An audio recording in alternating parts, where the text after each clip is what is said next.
दोस्तों, आपका नमस्कार है। नींबू निचोड़ के 31वें या शायद 32वें एपिसोड में। और आज हम बात करेंगे गौ माता के बारे में।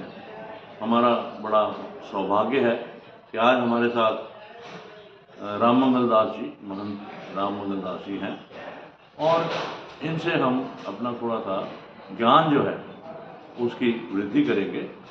और दोस्तों, जैसे मैं पहले भी कई बार कह चुका हूँ कि ये खाली मेरा चैनल नहीं है, खाली महाराज जी का चैनल नहीं है, ये हम सब का चैनल है, आपका भी है।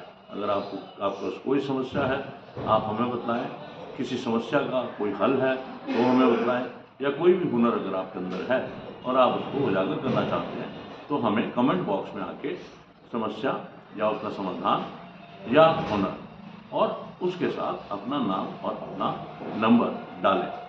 तो मैं आज का ये एपिसोड जो कि समर्पित है गौ माता को, क्योंकि इस महीने गोपाष्टमी भी आ रही है, तो मैं राम मंगल दास जी से पहले तो ये जानना चाहूँगा कि महाराज जी, ये गौ माताएँ की कितनी किस्में होती हैं, क्या उनकी विशेषताएँ हैं, तो आप ज़रा उस पर गौर डालेंगे। अभी देश में लगभग 32 किस्म की गाय बची हुई हैं, जो अपने पास विभिन्न प्रकार की गाय हैं, जिनको आप देख सकते हैं। जैसे महाभारत के समय में युद्ध हुआ, संपन्न हुआ, तो श्री कृष्ण भगवान का शिव जी दर्शन करना चाहते थे, तो उसमें गौ माता में आँख की काली पुतली होती है, वो 6 महीने रहती, 6 महीने अदृश्य रहती। ये महाभारत की है। और आपको दर्शन में आप सभी प्रकार की गौ माताओं को अपनी गौशाला से दर्शकों को दर्शन कराएंगे। तो गौ माता के और भी कुछ गुण मैंने सुने हुए हैं कि गौ माता के पेट में 33 करोड़ देवी देवता वास करते हैं, उसके गोबर में, मूत्र में लक्ष्मी वास करती हैं।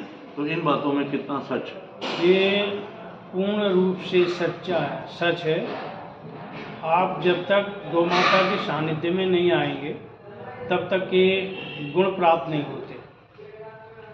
तो वास्तविक में जो गौभक्त रहते हैं गौ माता के चरणों में और सच्चे मन से सेवा करते हैं, उनको कभी भी किसी भी प्रकार की पीड़ा नहीं आती, किसी भी प्रकार का रोग नहीं आते हैं।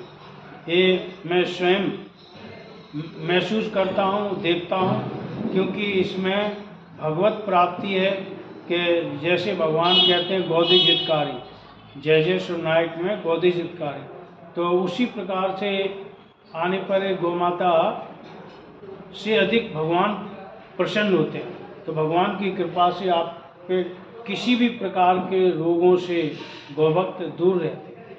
महाराज जी, आपको इस सेवा में कितना समय हो गया? हम बचपन से ही सेवा करते हैं।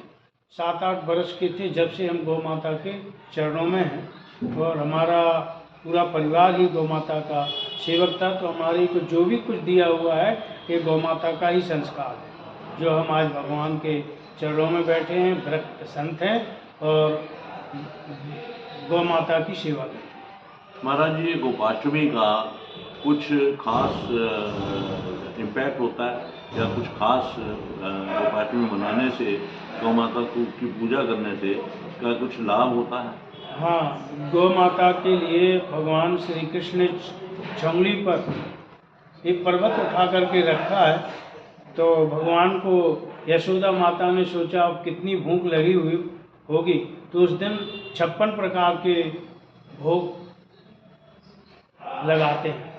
तो हमारे सब भक्त लोग महेंद्र लड्डा जी के द्वारा यहाँ पर 56 भोग, और सभी भक्तों को गीत संगीत गौ माता को सुनाया जाता है, और बड़ी धूमधाम से श्री राधा कृष्ण मंदिर मयूर विहार फेज 1 में आपका भी स्वागत है। आप आइए और इस गौ महोत्सव को देखिए कि कैसे गोपाष्टमी मनाई जाती है।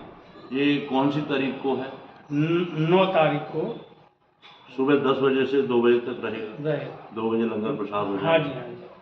महाराज जी, एक प्रश्न मन में आता है कि आपने जब इतना लंबा जीवन समर्पित किया गौ माता को, तो समाज से आप सीधे सीधे जुड़े हो, तो ऐसा ज़रूर कुछ ना कुछ हुआ होगा जिसका कि आप हमारे दर्शकों से जिक्र कर सको कि कोई आदमी किसी समस्या में था और उसने आपके कहने से या उसके अपने आप मन में आया कि मैं गौ माता के लिए ये करूं तो शायद मेरे ये कष्टों का निवारण हो जाए।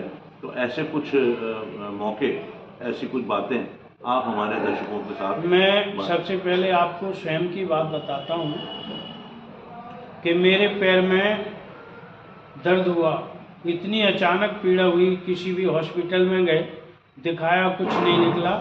लेकिन एक गौ माता को जो सबसे अधिक हम मानते थे, उस गौ माता को अचानक हमने प्रार्थना की, उस गौ माता को जैसे लकवा मार जाता है ऐसा हुआ। और गौ माता मान लो बीमार हुई, हमारा रोग गौ माता ने ले लिया और गौ माता कुछ दिन के बाद चली गई और हमारा ये पैर निरोग हो गया। और भी कोई एक दो बातें बताएं जो कि आप तो इतने लंबे सफ़र में आ रहे हो, तो और भी किसी और सज्जन के साथ कुछ हुआ हो, कुछ आपको याद हो?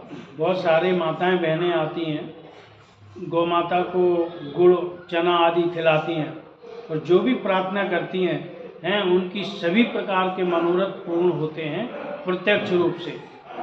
और महाराज जी, जब आप यहाँ की गौशाला का भी संचालन करते हो, सेक्टर 146 नोएडा के अंदर भी आप संचालन आप ही के हाथ में है और सहयोग जरूर बीच में लड्डा जी का भी रहता है, विवेक लाल जी का भी रहता है। तो ये जब आप करते हैं तो जैसे मैंने देखा काफ़ी लोग सेवा में रहते हैं, उन लोगों की भी कुछ तनख्वाह वगैरह भी होती होगी।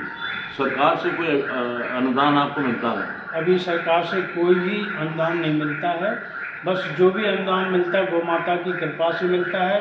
गौ माता हम सब का भरण पोषण करती हैं, हम गौ माता का नहीं करते हैं। हम गौ माता की कृपा से आनंद पूर्वक जीवन, भगवत प्राप्ति का जीवन जी रहे हैं। तो जैसा दोस्तों आपने सुना, महाराज जी का तपस्वी का जीवन है और छोटी उम्र से ही ये गौ माता की सेवा में लगे रहे हैं और उसका फल भी इनको भी मिलता है। और मैं खुद भी इस चीज़ की अनुभूति करता हूँ कि जब से मैं गौ माता की सेवा में आया हूँ, हालांकि मुझे ज़्यादा समय नहीं हुआ है, महाराज जी जानते हैं मैं पिछले 2 साल से ही जुड़ा हूँ।